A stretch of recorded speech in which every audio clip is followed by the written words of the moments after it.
How's it going, everyone? Good to see everybody. If we got a couple of people here, how you doing? So it's Friday. I'm here by myself because Lisa right now is making healthy dog food. She's just finishing up. So it's an all-day event around here making dog food. So if there's any people that have dogs and they want some insight into making healthy dog food, we can give that to you. So we have that information if you want it. So talking about health today, what do you want to do? What do you want to share?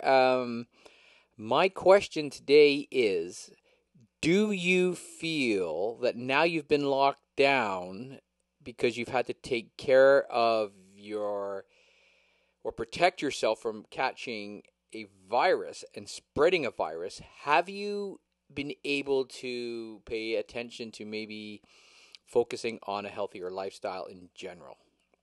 So that's kind of what I wanted to talk about. Are you contemplating this? Are you thinking about it? It's very hard to do when you're locked down at home. But technically, it should be the best time to do it as well because you have the time to plan and prepare and do this kind of thing. So that's what I want to talk about today. If anyone's interested in getting into the conversation, feel free to post a comment and we'll see where it goes. But I have taken the initiative to go back to my keto diet. When lockdown had started, I was in the process. We were making a lot of breads and we were making some sourdough pizzas, sourdough breads, as many of you know if you follow us on social media. And we were still eating healthy, but we were including that into our diet. So I wouldn't say we had lost the track of a healthy diet. We're definitely eating healthy. We always do. But the thing is, I was consuming a lot more carbs than I normally would do. And what happened was I started really feeling it. And I was feeling it to the point where I said, enough's enough. I got to stop the carbs completely and I got to go back to the keto diet because out of all the different diets after 55 years of eating food that I can remember, in those 55 years, this is the best I've ever felt, and that's on a keto diet. And I've gone back to that because it's so good. So I know there's others out there that are doing the keto diet, and I hate the word diet. It's a keto lifestyle. So I'm going to call it a keto lifestyle from now on that I do. Now, I'm not saying it's for everybody because it is tough. But the thing is, you got to do it very clean and you got to do it wisely. And when you do, it is absolutely phenomenal the benefits you get from eating that way. So, but I'm curious to see what other people are doing out there, what other people are doing in this time of, I'm going to call it a crisis because there is an anxiety. And I was suffering from some anxiety up until about a week ago. And I had this tightness in my chest and I couldn't get rid of it. Well, Tuesday night, I do a show called Comedy Chords and Chaos that I just started. And the thing is, I laughed so hard doing that show, and I laughed so hard after the show, I released all that anxiety. And laughter works a lot like a scream. You know, when you just get so cooped up in frustration and anger, you let out, you scream, or you have a good cry, you feel so much better after. Laughter does the same thing. So that's why they say laughter is the best medicine. That's why it's good. It allows that cooped up tension, anxiety that's in you, get out. I guess through releasing endorphins and stuff like that. I don't know the whole science behind it, and I'm not going to pretend I do. But I definitely know enough about it to know that it works from my experiences. So that's kind of where I'm at with that. One thing I'm going to start doing that I haven't been doing, and that's taking vitamin D3. I started doing some research today on vitamin D3. The reason 3 is I follow a gentleman named Dr. Berg. He is phenomenal on many, many types of low carb dieting. He knows the body inside and out, and he explains it so well. And he was saying that you want vitamin D3 over the other vitamin Ds and the vitamin D2. He said vitamin D3 is the most important. Now, I'm going to look into that more, but I thought I'd throw it out there. If anybody has taken vitamin D, you might want to look into what vitamin D3 will do for you. And also, he's saying that you should be taking it with K2, and especially women. And again, I don't have enough knowledge on this. I watched a video once, and then I watched another little clip on it.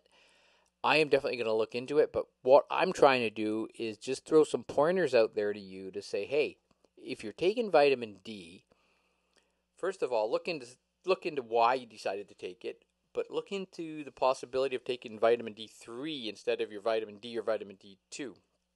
Apparently, vitamin D3 gets absorbed way much better in the body. And also, too, I think I posted a video to my Facebook page, but one thing that is interesting is they're talking about how a keto diet can be very, very beneficial to fighting off COVID-19. And it's basically due to a lot of your glycemic content in your blood. That's something you might want to look into as well. If you are doing keto, I would definitely look into those benefits. I'm not suggesting you go out and do it if you don't, but if you are dabbling with that type of lifestyle, you might want to look into the benefits that are coming your way because of it, or potential benefits. Let's say that there's never enough testing behind that. So, yeah, that's where I'm at today. So I'm just going to hang out here a little bit and see what people are doing because I promised I would. So I want to hang and see what's going on. I don't know if there's any comments yet. I don't see anything. Oh, I do. Oh, I see. I'm getting some comment. Okay. I just saw some comments here. So same process, loosened up on the keto. But so Jason here. Okay, so you know what's happening. I'm just going to explain to you what's going on here. I have two screens going on because this has been posted to a couple of locations. I posted this watch on Health First Living, and the thing is, because it's there, if people comment in a watch party, which I have on my other site, then the comments don't show up, but I have them here, so I can read them. So yeah, Jason said he's back to the keto 100%. Yeah, it's so easy to lose track for sure. Kelly says, cost-wise, what's the best things to buy for keto? Hey, Paula. I think cost-wise, I think everything in the end is going to balance out, because one thing you want to do is maybe introduce intermittent fasting into your keto diet. So skip breakfast altogether. Intermittent fasting is probably the best thing you can do for your body without spending any money, because you just don't eat. And I'm going to start getting into some 24-hour intermittent fasting. And even if you could get anyone who's having any issues with cancers and stuff like that, even going to a 48-hour fast is fantastic for helping control the growth and stuff like that. So that's something to think about. But the thing is, prevention of those diseases can be worked on by doing the long fast. So right now I usually do an 18-hour fast. Sometimes it's 16. I try to go 20 if I can sometimes. But again, I could post a great video in this link for you guys on the benefits based on what Dr. Berg says you can get from intermittent fasting. I've seen the video, I understood the video, but obviously I don't know enough about it to be able to relay this information to you. But yeah, definitely cost-wise, you want to, basically it's not really the cost-wise, it's you want to eat Kelly, the best thing to do is contact me in a message and I can probably break down some stuff for you. But what you want to do is you want to have a diet that consists of 75% fat, 20% protein, and 5% carbohydrates. So you want to really look at not necessarily the best things to buy cost wise. First, I would look at what you need, get familiar with that, and then you can choose the product. So first, find out what product you need. Then you can look into what would be the best in the price range. So, because you are going to be limited, like you're going to want to. Now, I'm assuming you're a meat eater. You could be a vegetarian, but if you're a meat eater, you're definitely get enough protein from all your meat and eggs. Fat, you don't get a huge amount of fat, believe it or not, from a lot of meats, especially people that are gearing towards lean meats and stuff like that. But if you get into bacons and if you get ground beef that has the fat in it, not the lean, that's good. So that'll help for you for sure. Um, I'm just gonna check my other screen here. Yeah. So yeah, definitely. I would suggest um, looking for the fatty foods. So fatty foods that you would want in a keto diet, oils. So if you're having a salad, you want to have your olive oils on your salad. So basically, you want to get as much green vegetables into you as possible because that's good for you right off the bat. You're going to get your nutrients, your vitamins, and focus on that. So that's a great base. A lot of people, when they think keto, they think fat, so you're going to go out and eat bacon and eggs and all this kind of stuff, but you're not. I do have a bacon and eggs meal once in a while, but it's not something I have every day for sure. Maybe once or twice a week. Eggs are great. You can make deviled eggs. Mayo is a great fat source. You can get into whipping cream, butter, ghee for cooking, which is clarified butter. Um, I can throw a chart your way too of all the foods you can eat. Fish. It's really about things you've got to avoid. You want to avoid all your wheats, all your grains, your starches, your root vegetables. They're very high in starch. You want to avoid all the sugar possible. So I make some breads that are almond flour breads. Now, almond flour, coconut flour, they all are somewhat costly, but the key is if you're going on a keto diet, you're going to eat less food because you're going to get more calories in your food. Remember, fat's going to contain a lot more calories, um, in my opinion. So, and I'm only eating 2 meals. So today, let me tell you what I've had today to eat. So today, I got up. I had my 2 coffees in the morning. I had a couple of like macchiatos, like espresso. You can have whatever, but I usually it's black. But today I put a little bit of milk in it. I was dabbling around. So at about 11 o'clock, I had a little bit of unsweetened foamed almond milk, which is not a lot, but again, that's not technically fasting because my body would have to process that little bit of almond milk. And then I dropped some stuff off at my mother's, and she had made Scotch eggs, which is an egg that's wrapped in sausage meat and then fried in a pan. So that's a perfect keto meal, believe it or not. So I was like, okay, I'll take one of those. So I had that at 12:30 on the way home from my mother's house. And then I came home, had that one egg that was wrapped in sausage. It was very greasy, very good, high in fat. The quality of sausage, who cares? We're not talking about quality of food here because you were mentioning about the cost of food. So I got home. I took the dogs for a walk, and then just about 15 minutes ago, I had a small piece of venison salami, cut off a stick of salami, and I had a small piece of mozzarella cheese. Cheese is a great fat source, so I had that. That's all I've had today. So I had that egg that was wrapped in sausage, and I've had this piece of salami, and I've had this piece of cheese. And I'm fine. That's going to take me to dinner. So dinner, I'm going to have a good meal. We're having leftovers tonight. Now, Lisa made eggplant, a vegetarian eggplant dish. It had cheese in it, but it might be lacking fats. So I could drizzle some olive oil across it before I eat it. And also what I have is I have MCT oil. And I take a spoon of that if I know for sure. I usually take one a day, but I know I can take one of those to help bring my fats up, because at the end of the day, my percentage of fats has got to be 75% to my 20% protein and my 5% carbohydrates. So that's the key.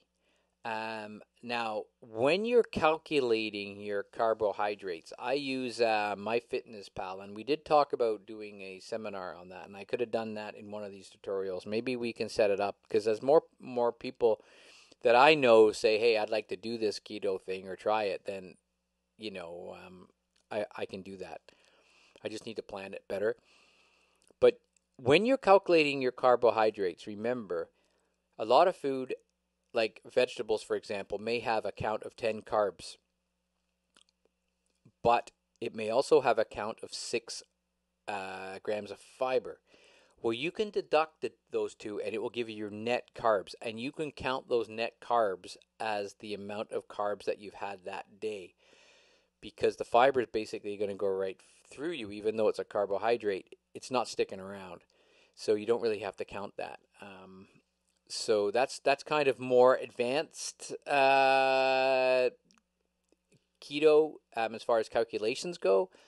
But like I said, the main thing is you want to do this, and you want to do it thoroughly, because the thing is, if you think about it, if you start eating a lot of fats and you start eating a lot of carbohydrates together, then you're going to be storing the glucose, your sugar, and your fats. The reason we want just the fats is because we want to use the fat as fuel, and the fat's going to be turned into ketones. So that's the key. And the thing is, when you're on a keto diet, when your body is tuned into burning ketones, when you're intermittent fasting, that's when you're going to burn your body fat faster and more efficiently. And the other little thing to know that is, when you're on a keto diet, your brain runs so much better. You're so much better off. Your function, your clarity is insane. And you have to do this to experience it. Like Jason, I don't know if you're still here, but Jason was in here, and he does keto diet off and on. And I'm telling you, the trick is to go off and on it a few times, and then you really appreciate the benefits of the keto diet. If you do a keto diet for 6 months, and then you go back to a carbohydrate diet, you'll want to get back on that keto diet, because you realize how you used to feel, and you got so used to it on a carbohydrate diet. You're so clouded. It's insane. So for me, even though I love that sourdough bread, you put butter and jam on it and that, but it was starting to make me feel really terrible. Now, I don't consider myself a celiac. If I eat bread, I don't get into stomach pains, like major problems, but it does build up in me. So I don't know if that's, I don't know if you would call that a celiac issue, because I've lived my whole life eating breads, but I would get stomach cramps, stomach aches. But when I'm on a keto diet, like I've said before, I forget my stomach's even there. It just runs on its own. It's on autopilot. It doesn't bother me at all. It's phenomenal. So it was that good for me to just go back and say that's it. So I don't drink beer because of it. The reason I love a pint of beer, but you know what? I know what that beer will do to me. I know what those carbs will do to my diet. I know it will put on extra body weight and stuff like that. So I'm 180 pounds. I was about 182 maybe 3 weeks ago when I started this diet. Though my weight really hasn't changed, it's gone down a little bit, because I'm not really exercising a lot right now. Because of this lockdown, I'm staying in. I'm not going out, but I could be going on my bike, so a bit of procrastination there. But it's also good when you start back into keto that you don't go too crazy in the exercising, because your body is going through a transition stage.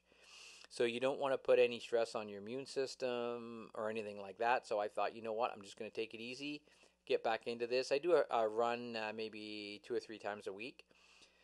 But so I'm not doing it for weight loss right now. My body is changing its shape. So my body is kind of going like from like this to like this, but the muscle now is getting more defined. I'm losing that weight around my waist. But what I'm doing is because I'm running now, the muscles are building up. So I'm transferring really my weight shifting from fat to muscle. Now, if you do have extra pounds on you, like if you're 10, 20, 30, 40, 50 pounds over your weight, whatever. I used to be 55 pounds over the weight I am now. So I know what it's like. I'm not just, I know, I don't have to imagine. I know exactly what it's like and what the battle's like. And this is just, you don't need to be a scientist to lose 50 pounds to be able to tell somebody the benefits of it. I've lived it. And there's nothing better than having that. Well, I wish I didn't have to have that opportunity, and I did this a long time ago. But all said and done, the experience has been phenomenal. But what I'm trying to say is, if you are heavy, starting off on keto, you can drop a lot of weight because you're going to watch what you eat, and then you're going to cut that sugar down. And then you start to adjust how your body functions. By doing that, you're going to see extreme results right away. At my weight now, if I wanted to say I want to get down 10 pounds, it's tough to go from 180 to 170 for me. I'm going to have to go and work out. I'm going to have to do a good 30-minute workout a day for that to happen. And I'm going to have to work my waist area, crunches, some sit-ups. I don't have to go too crazy, but I still got to do that workout to make it happen. That'll tune it down. I can lose some weight now, but the thing is, I could also lose muscle weight too, because if I'm not working out and I'm watching what I'm eating, I might not be maybe getting enough protein, or I'm not building the muscle. So but right now, if you're just looking to do it to lose some weight, I wouldn't worry about the muscle at all. I would get out, do some walking or some light jogging. Again, the jogging and the running doesn't have to be fancy. You can just run. You just want to get your heart rate up to like 130, 120, 130. If you can get your heart rate up to 120, 130, and you're doing some running and walking. So if you go out and run for 2 minutes, we're not asking you to go out and run a marathon here. You go out and get your running shoes on, get your track pants, whatever. You don't even need track pants. Just get out there, run. And if you've got a Fitbit or a watch or an Apple Watch that tracks your heart rate, if you get up to like 120, 130, you can just walk a little bit. Let it come down 10 beats per minute, and then do it again. So the heart goes up, the heart comes down. Work that heart. Think of your heart as a muscle. You're allowing it to start to do more. Then you give it a little rest, and a little bit more, and eventually it'll have an easier time beating at those faster rates. And that's what happens when you run. You start off running, you go out for a jog, or let's say you're doing push-ups for the first time. Your muscles, you can't do them because your muscles need to build. Your heart needs to build too, and you need to look after your heart. And that's what that little bit of exercise is going to do. And especially if you're intermittent fasting, if you start to do that exercising, it's going to help burn that fat off. So if you could say, you know what, you eat dinner at 8 o'clock at night, that's it. You don't have no more. That's it. Maybe a cup of tea, black, or you have some water. You don't have nothing else until noon the next day. Your body now has a chance to kind of rest. You don't have to be working all those organs because the food's not going in. The longer you do that intermittent fast, it's going to be better for your body. And also, you're going to be burning some of that body fat for fuel. So the benefits of intermittent fasting are massive. I definitely would suggest you go to Dr. Berg's YouTube channel and type in Dr. Berg intermittent fasting. Go on YouTube, have a look at what it's all about. Research it a little bit. You got lots of time to do that, but I would look into it. You'd be fascinated by the information. And we're talking proper science here. We're not talking Dr. Oz stuff. Because I'm going to tell you, Dr. Oz is just, he's just in my opinion, he's a bit of a wingnut. He's playing to the people. He's playing to what the networks want, what the people that are sitting on the couch watching Oprah want to hear, and that's what you're up against here. That's the type of information that you're being fed, and basically, if you want to do it proper, you need to tune into people like Dr. Berg, who are doing it proper, who are going to give you the proper scientific advice. Then it's up to you to do it. But it is hard. And that's why I wanted to come on and do these little chats for anybody that let me see here. Do I do any supplements? Kelly's asking me.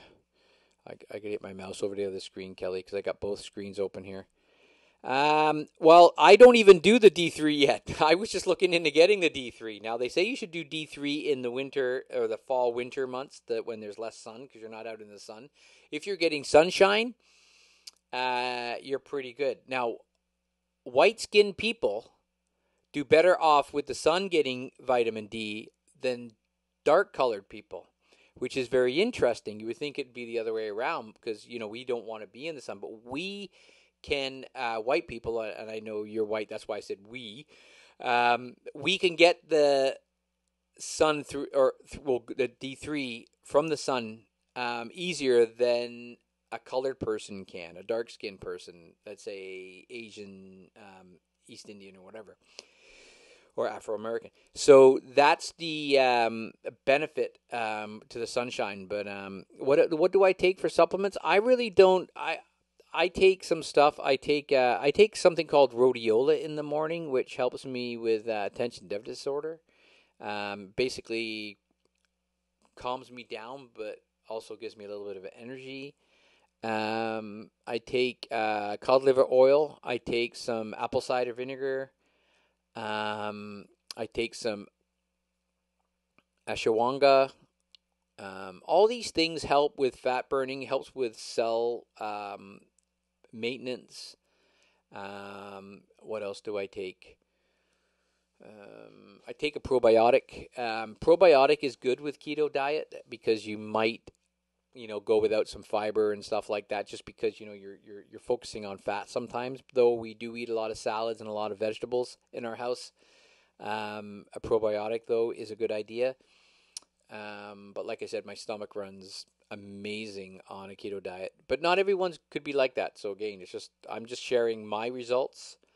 Trying to think what else I take. I think that's it.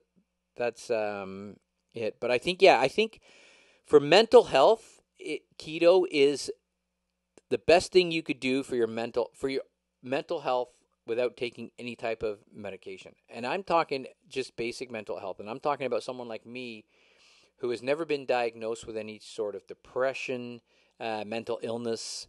But I know that when I'm on a keto diet, I function so much better. My brain is clearer. I stop and think more, though I think the rhodiola helps me with that.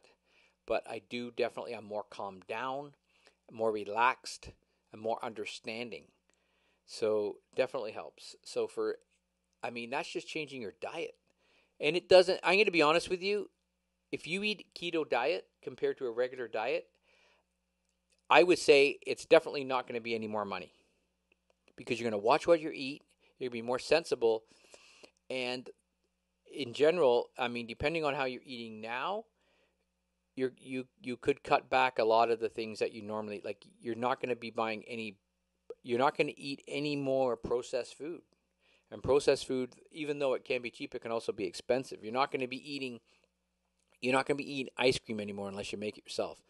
So they're the kind of things that you're not buying a lot of stuff. So dessert for me, and I know I'm jumping around, but that's okay because we're just having a discussion. Dessert for me is I could make a keto cookie, which would be like almond flour, coconut flour, and I don't usually put any sugar in it, so it's not the sweetest thing, but I sometimes put some mascarpone cheese on top. And not a lot, just a little bit. So I can buy a tub of that. It'll last a long time. It'll definitely be cheaper than buying bags of chips. So you know what? I bet that I can eat cheaper on a keto diet than the average person does on his Western diet. Because if you look at the person, now if someone's on a Western diet and they want to cut back on what they eat, it might get a little bit competitive. But I can pretty much say that I can eat cheaper on a keto diet than the average person who's eating an American diet is. And I'm pretty sure on that. Now, I like to buy high quality foods because I don't eat as much and I don't have breakfast. I don't have to worry about what I buy, though I have a couple of shots of coffee, but I don't have to worry about having a meal then. So the money that I'm saving on my breakfast meal goes into my lunch and dinner. And like I said, today I've only had a little piece of cheese and a little bit of salami. that some people would eat in between meals. So you don't snack. The snacking's gone. You could have a few almonds, but I've helped friends out with this, and it works. The only challenge is keeping it up. And that's why I wanted to share it here, because people do need help with this. I had help when I first started getting into getting healthy, and I definitely needed to get healthy. I wasn't. I made massive change to my health, but keto is even tougher than just going on like a diet where you're cutting back on some foods and stuff like that, because you're still eating the same foods. You're not eating maybe as much, but the results are amazing. And there's so many other things that they're finding out now. There's a young lad. Oh, he's not young anymore. He's getting older all the time, I guess. I think his name is Jason Perry. I could have his name wrong. I think it's Jason Perry, and he's a BMX bike rider down the U.S. And he's had about 4 brain tumors. And how he controls his brain tumors now is with a keto diet, because the cancer cells eat sugar. They live on sugar. But the thing is, he's starving those cells by not letting them have the sugar. They don't eat ketones. So he's feeding his brain on ketones, and then the tumors are having to go without food. So if you were to take this whole concept and apply it to everyday person who has never been tested if they have cancer, or let's say, for example, no one knows. I mean, I've never been tested for this. But the thing is, if you eat a diet that could be preventing the growth of cancer cells, and then you were to get cancer, because cancer is a random mutation, no matter, I mean, it can happen to anybody, depending on their genetics and their environment, obviously. But if you were to get it, but you were on a keto diet, you're definitely going to keep it at bay. And that's the whole point here of what I'm trying to get at, as far as how it could be beneficial to you in that sense. So I'm using it as a form of prevention by not allowing those toxic sugars to build up and stay in my body on a regular basis. And I talked about this the other day. Your body only wants a teaspoon of sugar in it at one time. That's it. A teaspoon. That's the amount that it requires, and it doesn't want any more. If it does, it starts getting it out of there, and it starts sending it to the liver. So just imagine if you eat a chocolate bar. Your body all of a sudden becomes overloaded with sugar. Now those technically cancer cells are getting fed, because there's all the sugar in the blood. And that's a real layman's way of explaining it to somebody, but that's basically what happens. If you take the food away from it, it can't grow. So just like when you're fighting infection, you need certain cells to fight off the infection. If you don't have that happening in your body, then you're going to suffer. So this is all stuff they're really starting to look into now. I reckon in the next 5 to 10 years, you'll start hearing a lot more about the benefits of it as they do more and more tests. But they used to treat people with epilepsy back in the day, and it was phenomenal what they did with it. They first started off starving or doing long fasts to help control epilepsy, and it worked. But then they found they could only fast somebody for so long, and that's how ketogenic diets really came about. They started feeding them fat, and that's for the long time, and even still, then they brought out drugs that they could treat epilepsy with. So you didn't have to be technically on a keto diet to control your epilepsy. But a lot of people that are epileptic still today will be on a ketogenic diet, especially kids, to help control the epilepsy. And what a lot of people don't realize is when you're born to be on a keto diet, because your body is eating the fat from your mother's breast milk. The mother's breast milk is all fat. So for the first 6 months, all you eat is fat. Your body is burning ketones. Then that's when you switch over, when the child then starts eating a formula and cereal and all that other stuff kicks in, and then it goes from that ketogenic diet over to carbohydrate diet as like applesauce. Like really, the last thing you want to feed a kid is applesauce, in my opinion. You're giving this kid sugar right off the bat. Like all these foods that we start giving these kids, and then we wonder why these kids are so big today, because of the way our diet has changed so much. So, but all this information is out there. But it's like anything, you got to sift through it to find out, the good stuff. You got to find the good information. So let me see how my questions are doing, because I have 2 pages and I didn't realize I would get into this pickle. Let me see here. I'm seeing I got 7 comments, but I can only see 4. Yeah, I'm gonna have to do this different next time. When I do these things, I might have to host them from my personal page so I can get all the information, and then it gets fed out. Um, there we go. There's me talking.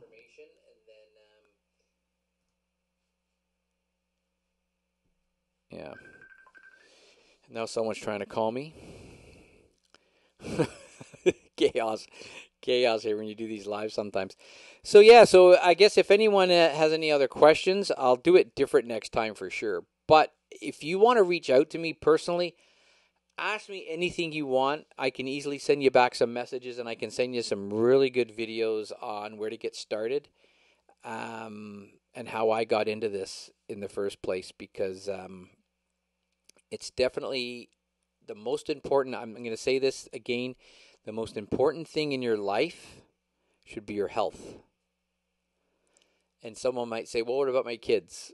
And I'm saying, you have to be healthy to look after your kids. If you get sick, you can't look after your kids. So you want to look after your health first. And that's why we created the page Health First Living, so that I could share some of my knowledge, because I've spent the time to gather this stuff. I have the links and all the information. I just kind of want to throw it to somebody who wants it. If it's one person or 2 or 3 or 4, that's fine. I'm not looking at becoming some guy on, YouTube that does this. There's guys out there that I go to. I just want to put you in the right direction of where you can go to get the information. If you came to me and said, hey, do you know somebody who does a really good boot camp? I can fix you up with that person. If you want to go to a gym, I could say, hey, try these guys. They work great. If you want to understand how a ketogenic diet works, go to this page. If you want to understand how this works, go over here. So I'm helping friends make bread. So I send them over to the YouTube link, and they make it there. So yeah, please shoot me messages. I'll check after this. I'll answer all the questions on the different pages. But yeah, for sure, if you're interested in trying it, I'll hook you up with some information. I can help you set up your MyFitnessPal, so it's a free app, and I can help you set it up so you can calculate all the right percentages of what you need to get each day. But yeah, I mean, it would be tough it's tough if you're doing any meal preps and stuff like that, but you don't have to. It's hard to get kids to eat that way, because I think you do make some sacrifices, because if you've been eating, a carb diet, it's hard to tell the kid they're not having French fries anymore, or hamburgers, or at least a hamburger that's sweet. Like the bread that you would have at McDonald's is sweet. It's filled with sugar because that's what gets you going back. And remember, you don't have to put sugar in bread for it to be high in sugar, because when you eat it, the carbohydrates from the wheat are going to turn into sugar. That's where people are, I guess, misdirected or misunderstood. That was the whole thing when they came out with there's no sugar in it, or there's no fat in it. All these things that they started doing. Yeah, there was no fat in a pop, but the sugar was going to get turned into fat. And that's not good for keto. That's just, that sugar is going to be stored as fat through a carbohydrate diet. So, anyways, I'm gonna let you go. The sun is kind of shining outside here. It's shining in my window, and yeah, I'm gonna let you guys go, and we will talk to you. I think Lisa and I are gonna come out and hang tomorrow. It's Saturday and Sunday. We're gonna have Pictionary. Big match on Sunday. The girls lead 3-0. Boys have a lot of work to do. So, anyways, I'm out of here. That's 40 minutes. Thank you so much. Go over and like the Health First Living page that I run. We've got about 160 or 170 people that like the page. I post recipes, low carb recipes, pictures of food, good links, information. That's pretty much, and I try to keep it as separate as I can. It's all over there. So, anyways, we'll talk to you later. Thanks so much. Be healthy.